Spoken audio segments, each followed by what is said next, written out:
Hello everyone, నమస్తే అందరికీ. సుదర్శన homeopathy ఛానల్కి స్వాగతం. మనం ప్రీవియస్ వీడియోలో హై కొలెస్ట్రాల్ గురించి, అలాగే దాని కాజెస్, వాటి ఎఫెక్ట్స్ గురించి, అలాగే డయాగ్నోస్టిక్ ప్రొఫైల్ అంటే లిపిడ్ ప్రొఫైల్ గురించి మనం ఆల్రెడీ డిస్కస్ చేసుకున్నాము. ఒక చిన్న క్విక్ రివిజన్ లాగా కొలెస్ట్రాల్ అనేది వ్యాక్సీ సబ్స్టెన్స్ అని, అలాగే ఈ కొలెస్ట్రాల్ గనక బ్లడ్లో ఎక్కువగా ఉంటే ఫ్యాట్ అనేది ఫ్యాట్ డిపాజిట్స్గా ఫామ్ అవుతుంది అని, అలాగే ఈ ఫ్యాట్ డిపాజిట్స్ వల్ల బ్లడ్ ఫ్లో అనేది ఆర్టరీస్లో సరిగ్గా జరగదు. కాబట్టి ఈ ఫ్యాట్ డిపాజిట్స్ ఉండడం వల్ల కాలక్రమేణా ప్లేగ్ అంటే శుద్ధలాగా అట్టలాగా ఫామ్ అయిపోతుంది. దానివల్ల ఆర్టరీస్లో బ్లడ్ ఫ్లో అనేది సరిగ్గా జరగకపోవటం వల్ల పార్ట్స్కి అనేది బ్లడ్ అనేది సరిగ్గా అందదు. దానివల్ల కెరోటిడ్ ఆర్టరీ అంటే ఏదైతే ఆక్సిజన్ అలాగే బ్లడ్ ఫ్లో అనేది బ్రెయిన్కి సప్లై చేస్తుందో ఆ ఆర్టరీస్ కనుక బ్లాక్ చేస్తే దానివల్ల స్ట్రోక్ వచ్చే అవకాశం ఉంది. దాంతోపాటుగా కరోనరీ ఆర్టరీస్ అంటే ఏ ఆర్టరీస్ అయితే హార్ట్కి బ్లడ్ని సప్లై చేస్తాయో ఆ ఆర్టరీస్లో కనుక ఈ ఫ్యాట్ డిపాజిట్స్ అంటే ఫ్యాట్ ఎక్కువగా ఉండటం వల్ల దానికి హార్ట్కి సరిగ్గా ఈ బ్లడ్ అందదు. కాబట్టి హార్ట్ స్ట్రోక్ వచ్చే అవకాశం ఉంది. అయితే ఈ హై కొలెస్ట్రాల్లో గుడ్ కొలెస్ట్రాల్ ఉంది, అలాగే బ్యాడ్ కొలెస్ట్రాల్ కూడా ఉంది. అయితే ఏ డిసీజెస్ వల్ల ఈ కొలెస్ట్రాల్ లెవెల్ అనేది పెరిగే అవకాశం ఉంది అంటే కిడ్నీ డిసీజెస్ అంటే క్రానిక్ కిడ్నీ డిసీజెస్లో ఈ కొలెస్ట్రాల్ అనేది పెరిగే అవకాశం ఉంది. దాంతోపాటుగా HIV infection, sexually transmitted disease HIV అనేది, దీనివల్ల కూడా కొలెస్ట్రాల్ అనేది పెరిగే అవకాశం ఉంది. దాంతోపాటుగా ఫిమేల్లో థైరాయిడ్ డిసీజ్, అలాగే పీసీఓడిలో కూడా ఈ కొలెస్ట్రాల్ శాతం అనేది మనకి పెరగవచ్చు. దాంతోపాటుగా డయాబెటీస్, టైప్ 1 టైప్ 2 డయాబెటీస్లో కూడా ఈ కొలెస్ట్రాల్ అనేది పెరిగే అవకాశం ఉంది. ఈ హై కొలెస్ట్రాల్ ఉన్న వాళ్ళు ఏ ఆహార పదార్థాలు తీసుకోవడం మంచిది అన్నది తెలుసుకుందాము. ముందుగా ఓట్స్, అలాగే బార్లీ, బీన్స్, పీస్, అలాగే స్పినాచ్ అంటే పాలకూర, దాంతోపాటుగా గ్రీన్ లీఫీ వెజిటేబుల్స్ ఆకుకూరలు ఏవైనా సరే, అలాగే ఫైబర్ కంటెంట్ ఎక్కువగా ఉన్న ఫుడ్ అంటే బ్రాకలీ ఇలాంటి ఫుడ్స్ అన్నమాట. దాంతోపాటుగా గ్రెయిన్స్ అంటే బ్రౌన్ రైస్, వీట్ అంటే గోధుమలు, బ్రెడ్ ఇలాంటివి మంచిది.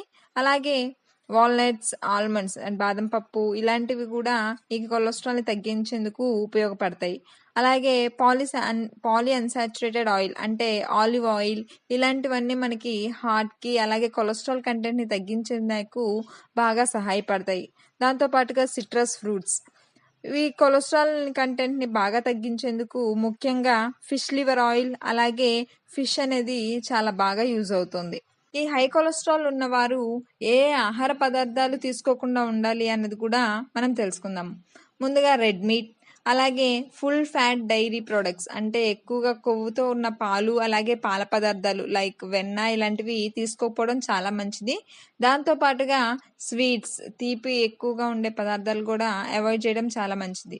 దాంతోపాటుగా డీప్ ఫ్రై చేసిన ఫుడ్స్, ఓవర్ ఫ్రైడ్ ఫుడ్స్ అనేవి కూడా మనం అవాయిడ్ చేయటం ఈ హై కొలెస్ట్రాల్ ఉన్న వాళ్ళకి చాలా మంచిది. ఈ హై కొలెస్ట్రాల్ని ఎలా మేనేజ్ చేసుకోవాలి అంటే ముఖ్యంగా డైట్, ఎక్కువగా ఫ్రూట్స్, వెజిటేబుల్స్, గ్రెయిన్స్ అంటే ఇందాక చెప్పుకున్నట్టుగా బ్రౌన్ రైస్, అలాగే వీట్, గోధుమలు ఇవి ఉండేటట్టు చూసుకోవాలి.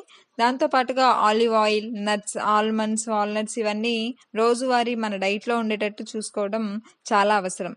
దాంతోపాటుగా రెండవది ఎక్సర్సైజ్, రెగ్యులర్గా ఫిజికల్ యాక్టివిటీ అనేది ఉంటే గనక ఇది మనకి హెచ్డిఎల్ అంటే గుడ్ కొలెస్ట్రాల్ని పెంచేందుకు ఉపయోగపడుతుంది. దానివల్ల ఆటోమేటిక్గా ఎల్డిఎల్ బ్యాడ్ కొలెస్ట్రాల్ అనేది డిక్రీజ్ అవుతుంది. తర్వాత మూడవది వెయిట్ మేనేజ్మెంట్. వెయిట్ అనేది అంటే బరువు ఎంత ఉండాలి, బిఎంఐ దానికి సరిపడేటట్టు బరువు ఎంత ఉండాలి అన్నది కూడా మనం మేనేజ్ చేసుకుంటూ ఉండాలి. అలాగే నాలుగవది స్మోకింగ్, ధూమపానం అలవాటు ఉన్న వాళ్ళు దాన్ని క్విట్ చేయడం చాలా అవసరం. ఈ హై కొలెస్ట్రాల్ కండిషన్స్లో హోమియోపతి కూడా చాలా బాగా ఎఫెక్టివ్గా వర్క్ చేస్తుంది.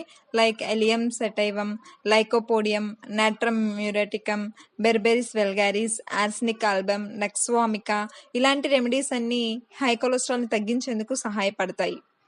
ఈ హై కొలెస్ట్రాల్ అనేది ప్రెజెంట్ ఉన్న లైఫ్ స్టైల్లో ప్రతి ఇంట్లో కనీసం ఒక్కరన్నా ఫేస్ చేస్తున్న కండిషన్ అన్నమాట. కాబట్టి హై కొలెస్ట్రాల్ గురించి ప్రతి ఒక్కరికి అవగాహన ఉండటం చాలా అవసరం. మా వీడియోలో పూర్తిగా దాని గురించి కంప్లీట్ డీటెయిల్స్ అనేది ఇచ్చామని మేము అనుకుంటున్నాము. కాబట్టి మా వీడియో గనక మీకు నచ్చినట్లుంటే మా ఛానల్‌ని లైక్, షేర్ మరియు సబ్స్క్రైబ్ చేసుకోండి. Thank you.